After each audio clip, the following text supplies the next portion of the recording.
first, Michael is visiting a London property where the urban exterior reveals little of what awaits inside.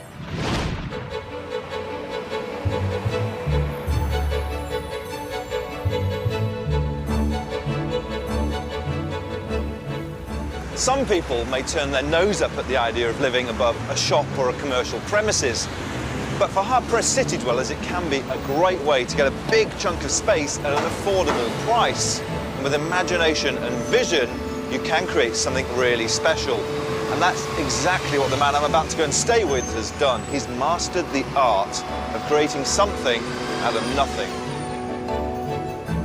Less than 30 seconds from the high street and accessed via a smart back alleyway is a large 3-storey, high-spec bachelor flat in South London. But if you're expecting a whitewashed, minimal interior, think again. This home is quite the opposite. It was renovated and decorated by budding entrepreneur Rupert, who was determined to make a bold statement. My achievement here is an oasis in an urban jungle. You know, there's a lot of different gadgets, the lighting, the fabrics, the beautiful woods, flowers, the steam rooms, surround sound music. I mean, you pretty much have got everything here that you could possibly have. And that's what I've been able to create. And despite all these vibrant, lush fittings and cool gadgets, it's remarkably spacious. I generally feel this as a flat, I mean, feels like a house. With the amount of space that you've got. As a result, Rupert is proud of his achievement. I've got an awesome home. It's not great, it's awesome. A home stacked with gadgets sounds great, so lucky me. I've been invited to stay for 24 hours. Rupert, how you doing? Hi. Wow, what a place. This is fantastic. Glad you like it, Michael. Yeah, I know it's spent a lot of time and energy putting it all together, but it's always very important to have a lovely entrance hall. Rupert, as well as great colour in here, you've brought together lots of different textures. You've got the lovely smooth plaster, the smooth porcelain, of course, the nice textured grass. But tell me about this. This is solid timber, or...? It's a 3-ply decking timber with basically a veneer, really, but it is actual natural wood. And you know, I just thought with the light woods and the dark woods, we had such a great contrast. And by putting the recesses in, you gave it a bit of a gallery type of effect. And so that's what I've done. And I just thought by keeping the wall bare and stuff, you actually take in the wall as opposed to actually having a painting or something up there, you know. Well, this sets a great first impression, Rupert. I'm really looking forward to seeing more. Looking forward to taking you around. This flat actually has 3 stories. On the top floor is the large master bedroom suite, whilst below that is Rupert's office, as well as the second bedroom, which has its own luxurious en-suite steam room. And finally, on the lowest level of this surprisingly spacious property, you find the hallway and an open-plan living room and kitchen that leads out onto an enormous roof terrace.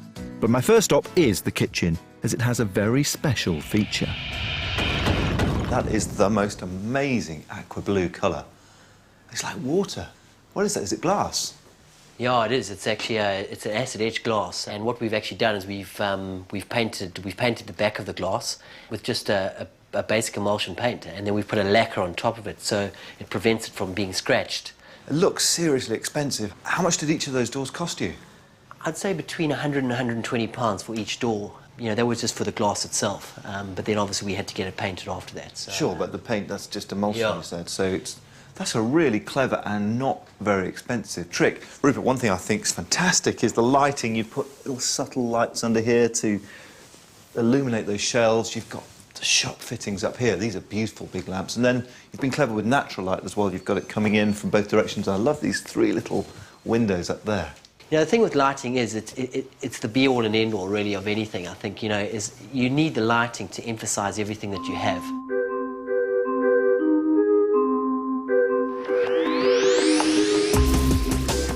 Knocked through from Rupert's stylish kitchen is the extremely vibrant living room. The central fireplace with its bold wallpaper creates a dramatic focal point, whilst the rest of the room's wild colours, textures and clashing styles take your eyes from the main windows that overlook the busy high street.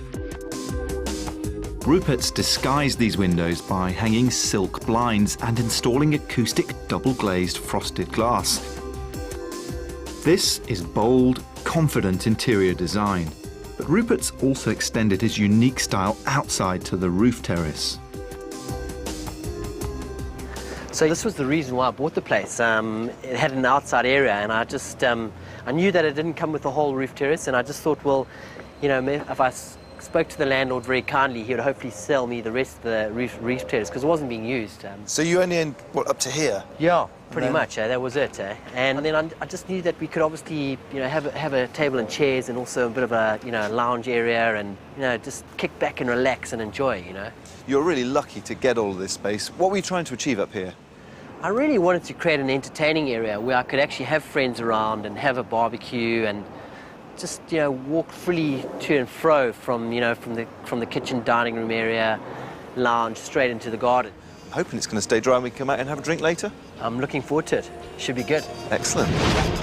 After the break, Michael finds a room to get all steamed up about. And you'll get the chance to have your say on which of tonight's households you'd like to see in the final episode of I Own Britain's Best Home.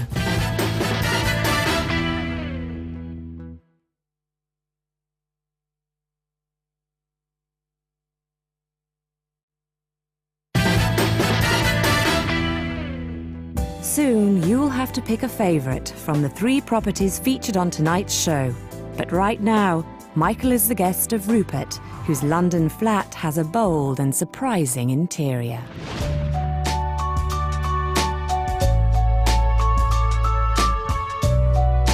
Upstairs from the main living area is Rupert's bedroom and ensuite. But on the top floor where I'm staying is a spare bedroom that really does have the wow factor.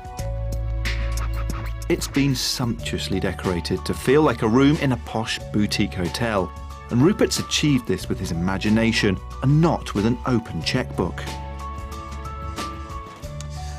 What a nice guy, letting me have the best bedroom in the house. He really has managed to get that boutique hotel look here, but he's done it without spending a fortune. I mean, take a look at this lovely wallpaper he's got here. This was going to be really expensive, so he got on the internet and he found this in America for 1/3 of the price. He wanted wooden cladding on the walls to create this really lovely, warm, rich, natural look. It would have been expensive. Instead, he's used wooden parquet flooring. The shelf underneath here, look, this is an offcut from a kitchen worktop. It's butcher's block. It just goes to show if you want to create the look, you don't have to spend the money, you've just got to be clever. But one aspect where Rupert has spent wisely is lighting. If you get the colours wrong in your house, you can just redecorate, but it's not so easy with the basics like light and space. Now, this could have been such a dull, dark hallway leading to a really dull loft, but because he's put in so many roof lights, it's actually a fantastic space. And he's been clever with light throughout the house. Wherever you look, there's these little niches, and he's thought about putting in little spotlights to create interesting detail. He's even put little lights here to illuminate the treads, only triggered by movement once it's dark.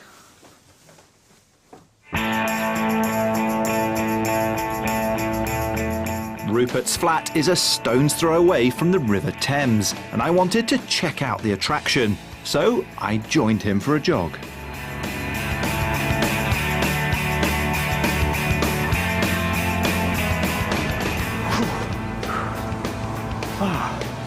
It's great to be able to run just down the river, isn't it? Yeah, no, it's great. I mean, living on the high street just gives you the option to, you know, in the evenings you can go for a nice, decent run and take in the beautiful scenery.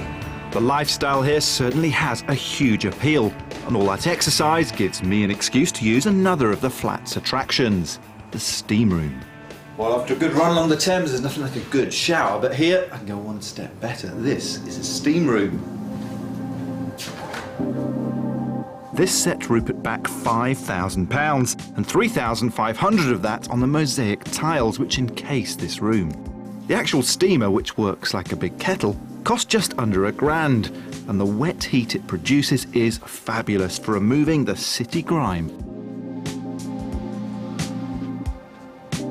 Wow, that was great. Oh, that's just what you need after a run.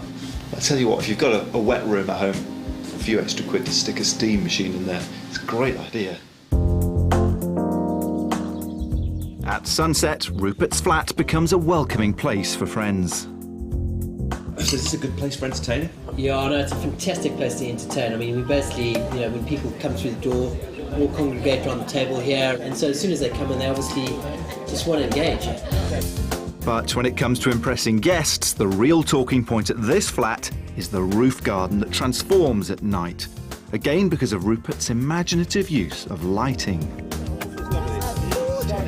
You know, sitting out here, you just have to keep on reminding yourself that you're not in an exotic bar, but standing above a shop in South London. What a brilliant home.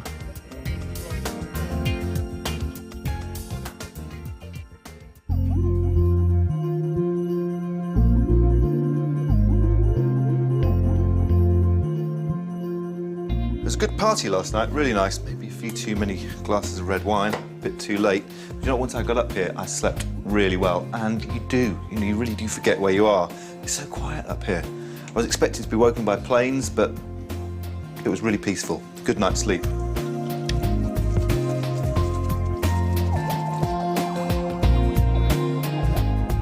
morning, how you doing? Good morning, Michael. How you doing, bud? You're right. Really good. What a comfortable room. I've had a great stay at Rupert's vibrant, colourful home, and it's left me refreshed and inspired. You know, this really is a great place to live. My stay here has been inspirational because this is a home that is so full of great ideas and imagination. This really is an oasis of tranquility in the middle of a busy city centre. And for that reason, if nothing else, I really think this is a contender for I Own Britain's Best Home.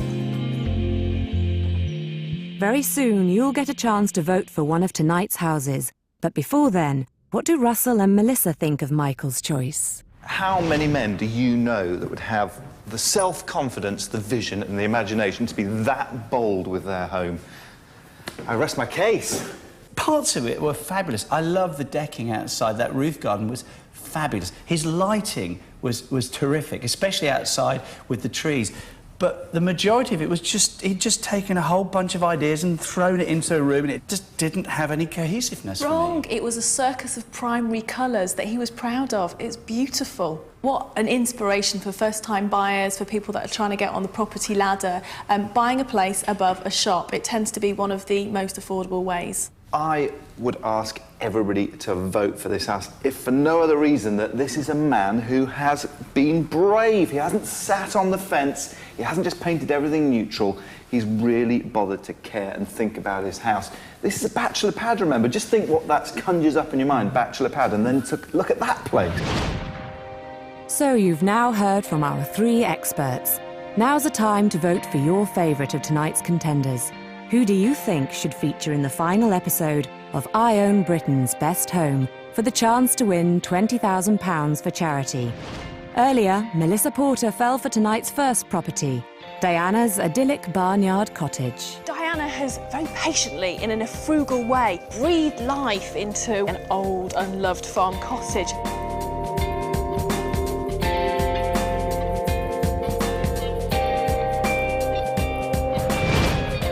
Russell Harris was bowled over by the Tudor splendour of Judith and Patrick's old hall. It's warm, inviting, but most of all, it's got a great sense of fun about it.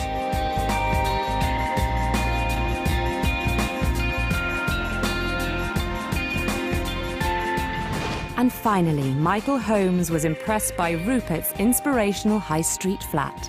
My stay here has been inspirational because this is a home that is so full of great ideas and imagination.